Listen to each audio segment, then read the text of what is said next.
বৰ্তমান মই আহি আছোঁ মৰিজাজি চেঁচা সত্ৰ উচ্চতৰ মাধ্যমিক বিদ্যালয়লৈ। তাত দেৱজিৎ হাজৰিকাৰ এখন কাব্যগ্ৰন্থ শংখ বণিক উন্মোচন কৰিব। আটাইতকৈ এটা ডাঙৰ কথা কি, সেই স্কুলখনৰে প্ৰাক্তন ছাত্ৰৰ কাব্যগ্ৰন্থ প্ৰাক্তন শিক্ষকে উন্মোচন কৰিব। এইটো এটা বৰ ভাল লগাৰ কথা। গতিকে সেই যি পিছপৰা অঞ্চল, সেই পিছপৰা অঞ্চলৰ পৰাই বহুত প্ৰতিভাসম্পন্ন ব্যক্তি আমি ওলোৱা দেখিছোঁ। সেইখনৰ পৰাই বহুত ভাল ভাল উচ্চপদস্থ বিষয়াত অৱতীৰ্ণ হৈ আছে বৰ্তমানো। দেৱজিৎ হাজৰিকা তাৰে এজন অন্যতম ব্যক্তি। গতিকে আমি পোনে পোনে এই জাজিমুখৰ আবেলি ইউটিউব চেনেলটোৰ যোগেদি আমি ৰাইজক দেখুৱাম সেই সুন্দৰ অনুষ্ঠানটো।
আমি পৰৱৰ্তী সময়ত সকলোকৈ অনুৰোধ কৰিম তেখেতৰ কিবা এটি গাবৰ বাবে দেখি আহক।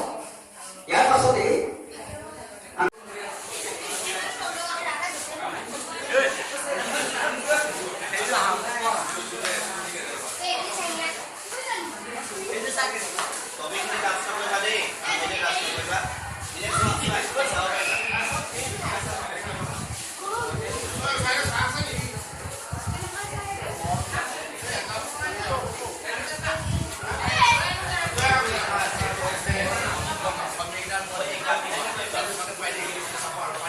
অবসৰপ্ৰাপ্ত প্ৰধান শিক্ষক শিক্ষাবৃত্তিৰ ঠাকুৰ অতুল সুন্দৰ আসছেন। বৰ্তমান মহাবিদ্যালয়েৰ অবসৰপ্ৰাপ্ত সুব্ৰত বিজ্ঞান বিভাগৰ দুআষাৰ ক'বলৈ আগবাঢ়িলোঁ। ইয়াত যদি মোৰ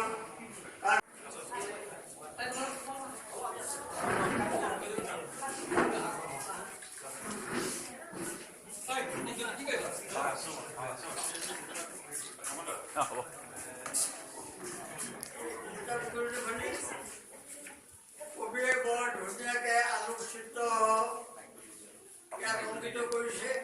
আৰু কবিতা প্ৰতিখনৰ নাম শংখমণি আৰু লেখক দেৱজিৎ হাজৰিকা। ইয়াৰ কবিতা প্ৰতিখনত প্ৰায়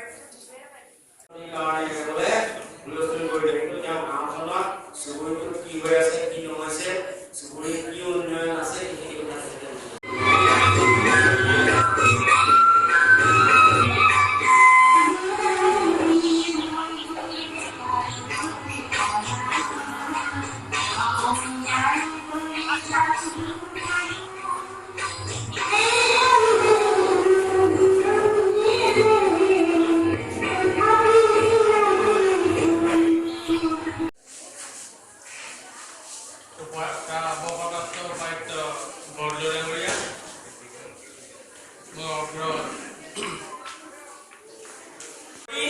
তেখেতৰ পথেৰে আগবাঢ়ি যাব।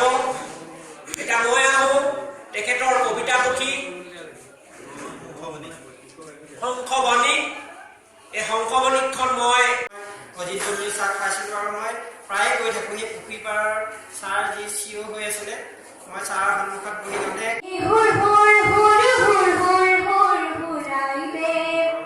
আপন পথাৰখন মুকলাইনে